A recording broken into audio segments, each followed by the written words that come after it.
ये साधारण लड़ाई नहीं है। एक ऐसा शत्रु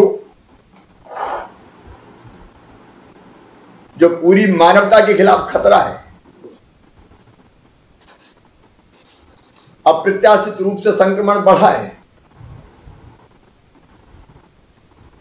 महामारी इतनी तेज गति से फैली कि व्यवस्थाएं छोटी पड़ गई, लेकिन हिम्मत हारने की जरूरत नहीं है।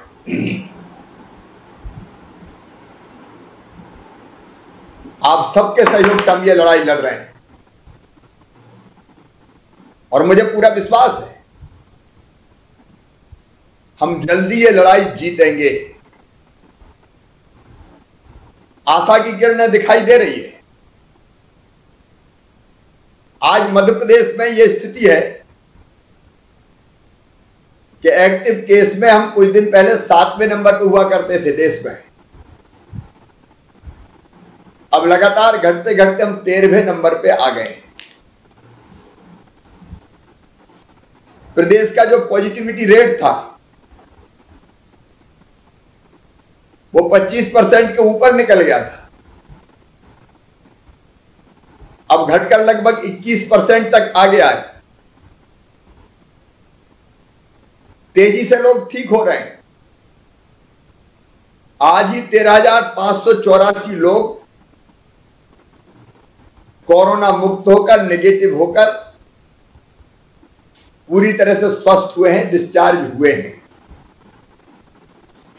पहले पॉजिटिव केस बड़ी तेजी से बढ़ रहे थे, 2-2, 3-3 हजार केस भी रोज बढ़े, ऐसे दिन भी हमने देखे।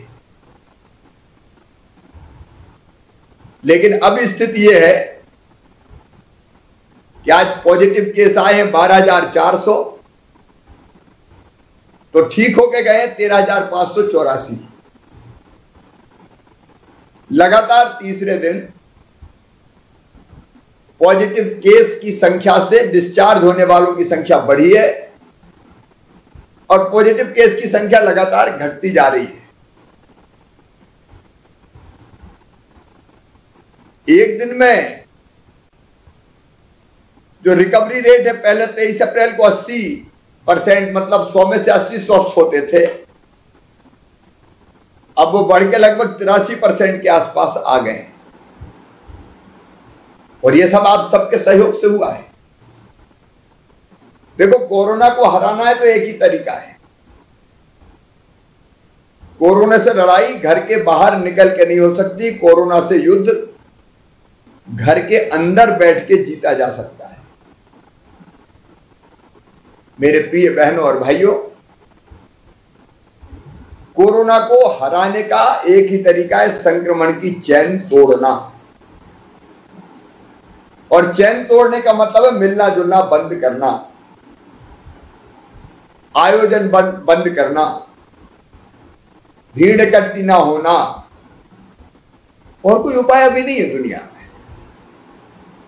और इसलिए शत्रु से युद्ध के लिए, अपनी जनता को बचाने के लिए, आप सबकी सुरक्षा के लिए हमने तय किया, जनता ने तय किया कि कोरोना कर्फ्यू लगेगा। जान है तो बाद में व्यापार को फिर हम कर लेंगे। मैं आप सबको हृदय से धन्यवाद देता हूं। आपका सहयोग मिला, कोरोना कर्फ्यू लगा और उसके कारण संक्रमण की चैन टूट रही है। इसलिए अब पॉजिटिव केस की संख्या लगातार घटते क्रम में है। हम लगातार प्रयास करेंगे कि हमारे यहां संक्रमण अब किसी भी कीमत पर ना बढ़े, अपनी जनता को सुरक्षित रख पाए। एक तरफ संक्रमण की चैन तोड़ना, सोचो अगर ये पॉजिटिव केस लगातार बढ़ते रहते हैं तो क्या हम इतनी व्यवस्थाएं बना पाते? अस्पताल में जगह है, ऑक्सीजन, रेमडेसिविर जैसे इंजेक्शन। मैं दिनों रात इनकी आपूर्ति के काम में लगाऊं। ऑक्सीजन लाने के लिए हवाई जहाज से टैंकर बाहर भेज रहे हैं, रेलों में लाद लाद के भी टैंकर ला रहे हैं। दवाई हो, अस्पताल हो, बिस्तर बढ़ाने की लगातार कोशिश जारी है। समाज के सहयोग से कोविड केयर सेंटर बनाए जा रहे हैं। इलाज के हर स्तर पर प्रयास जारी है, कोई कसर नहीं छोड़ेंगे। जब तक सांस है तब तक लड़ेंगे। लेकिन इसके साथ जरूरी था कि हम कोरोना के पेशेंट बढ़ने ना दें, और वो हुआ कोरोना कर्फ्यू के कारण। बढ़त रुक गई, घटना चालू हो गई, और इस गति से हम घटते रहे तो कुछ दिनों में स्थिति सामान्य हो जाएगी। फिर से बिजनेस व्यापार चलेगा, काम धंधा चलेगा। लेकिन तब तक रुकना जरूरी था, और आप रुके, इसलिए आपको धन्यवाद। क्योंकि हमें बचना है और अपनों को बचाना है। मैं जानता हूं कि जब कोरोना कर्फ्यू जैसी व्यवस्था करते हैं तो गरीब भाई बहनों को तकलीफ होती है, छोटे छोटे व्यवसायियों को तकलीफ होती है। लेकिन क्या तकलीफ कुछ दिन की है? कुछ दिन में परेशानी दूर हो जाएगी। हमने कई व्यवस्थाएं बनाने की कोशिश की। एक हमने तय किया कि 3 महीने तक निःशुल्क राशन गरीबों को दिया जाएगा। 3 महीने तक निःशुल्क राशन वो मध्य प्रदेश सरकार देगी, हम देंगे। हमारे प्रधानमंत्री जी ने फिर तय किया कि 2 महीने का केंद्र सरकार देगी। तो अब 2 महीना तो मई और जून एक परिवार के एक सदस्य को 10 किलो महीना अनाज मिलेगा निःशुल्क। गरीब की थाली खाली ना रहे, इसकी व्यवस्था होना जरूरी है। फिर हमने सोचा कि एक उपाय और करें कि तत्काल कम से कम 1,000 रुपया तो अकाउंट में डाल दें, ताकि छोटा मोटा काम चल जाए। और इसलिए आज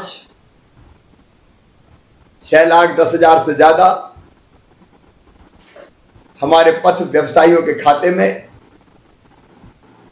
लगभग 61 करोड़ रुपए की राशि हमने डाली है। इसको भी भीड़ के रूप में इकट्ठे निकलवाने मत जाना, संक्रमण का खतरा है। बाहर निकलना नहीं है। एक चीज तो बहुत ज्यादा जरूरत हो तो ऐसा जाना है कि भीड़ ना लगे, संक्रमण ना फैले। एक, संक्रमण की चेन ना बने। दूसरे, आपके माध्यम से एक अपील और करना चाहता हूं, आप बाकी सबको भी बताना, सर्दी, बुखार, जुकाम, खांसी अगर ये हो तो भैया बिल्कुल छुपाना मत, तुरंत टेस्ट करवाना। कोरोना ऐसी बीमारी नहीं है कि सावधानी रखो तो जान ले ले। लेकिन मुझे तो क्या, कई लोग बताते नहीं, छुपाते रहते कई दिनों तक, या ये समझते हैं कि सर्दी खांसी है, मेरा क्या बिगड़ेगा। और ऐसे में ये खतरनाक हो जाता है, ये सीने में, फेफड़ों में उतर जाता है। ये जानलेवा तब बनता है जब ये फेफड़ों में घुस जाता है। और इसलिए हमारे मंत्री आदरणीय भूपेंद्र सिंह जी भी बैठे हैं। आपको जरा लगे तो आपके नगरीय प्रशासन को तुरंत बताइए कि हमारे मोहल्ले में सर्दी, जुकाम, खांसी, बुखार, दस्त के कोई पेशेंट हैं। हम तुरंत जांच करवाएंगे, घर घर टीम भेज देंगे, और उसमें जरा भी कुछ निकला है तो दवाइयों की किट दे देंगे। टेस्ट रिपोर्ट आने के पहले ही दवाई खाना चालू। अगर वो हमने कर लिया तो कोरोना कुछ नहीं बिगाड़ पाएगा। इसलिए कृपया करके छुपाना, कोई ना छुपाए। कई बार घर में रहते हैं 5 दिन, 8 दिन, 9 दिन, और जब फेफड़े संक्रमित हो जाते हैं तब अस्पताल आते हैं, तब हमारे पास करने को कुछ बचता नहीं है। और इसलिए मेरी हाथ जोड़ के प्रार्थना है सबसे कहना, जो जो मुझे सुन रहे हैं वो भी, कि छुपाना तो है ही नहीं, अगर है तो तुरंत बता दे, नगर पालिका को खबर कर दे, हम तुरंत घर टीम भेजेंगे, सर्वे करवा लेंगे और किट दे देंगे। ऐसा सबका अस्पताल आना भी जरूरी नहीं है। अगर सामान्य है तो दवाई का किट फिर डॉक्टर की देखरेख में घर भी खाया जा सकता है। पॉजिटिव भी निकल जाए तो होम आइसोलेशन कर सकते हैं। वहां डॉक्टर 2 बार बात करेंगे और आपको बताएंगे दवाइयां कौन सी दवाइयां फ्री में आपको दी जाएंगी। होम आइसोलेशन में भी ठीक से देखरेख करने की कोशिश होगी। और घर में जगह ना हो तो कोविड केयर सेंटर में रखना है, जो हर ब्लॉक स्तर पर हमने बनाने की कोशिश की है। मेरे प्रिय बहन और भाइयों, मैं आपको बहुत प्यार करता हूं। आप सुरक्षित रहें, स्वस्थ रहें, आपका परिवार स्वस्थ रहे, इसमें आपका सहयोग चाहिए। और आपसे यही प्रार्थना है कि जब तक कोरोना कर्फ्यू मत निकलिए घर से। परिवार में भी सावधानी से रहिए। मेहमान भी मत बुलाइए। इस समय दूर से ही नमस्ते ठीक है, फोन पर बात कर लीजिए। शादी विवाह भी रोक दें कुछ दिन, और नहीं तो शादियों में पता चला कब भीड़ आई तो पूरे रिश्तेदारी संक्रमित हो गए सब। अब ऐसी शादी जो सबको संकट में डाल दे किस काम की, बताओ। तो ऐसी शादी भी टाल देनी चाहिए। और बहुत जरूरी अगर हो तो 5 लोग मिलकर कर दो, दूल्हा दुल्हन अपने फेरा ले लें और अपनी नई जिंदगी शुरू करें। जब ये कोरोना खत्म हो जाएगा तब बड़ी पार्टी दे देना। आप सबके सहयोग की जरूरत है मेरे भाइयों और बहनों। इस कोरोना को खत्म करने के लिए आपसे मिलके हम कोरोना के खिलाफ लड़ाई जीतेंगे। और जब तक आप संकट में हैं, इस तरह की व्यवस्थाएं आपकी बनाते रहेंगे। और चिंता मत करना, जब ये संक्रमण कम होगा, बाजार खुलेंगे, दुकानें लगेंगी, रोजगार बढ़ेगा, उस समय भी जिस सहयोग की जरूरत होगी हम करेंगे। आइए हम सब मिलकर संकल्प लें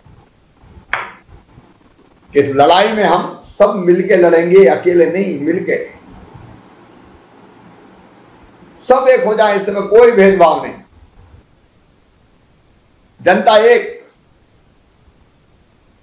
कोरोना से लड़ने के लिए। और इस सब गाइडलाइन का पालन करें, घर में रहेंगे, दूरी बनाएंगे, मास्क लगाएंगे।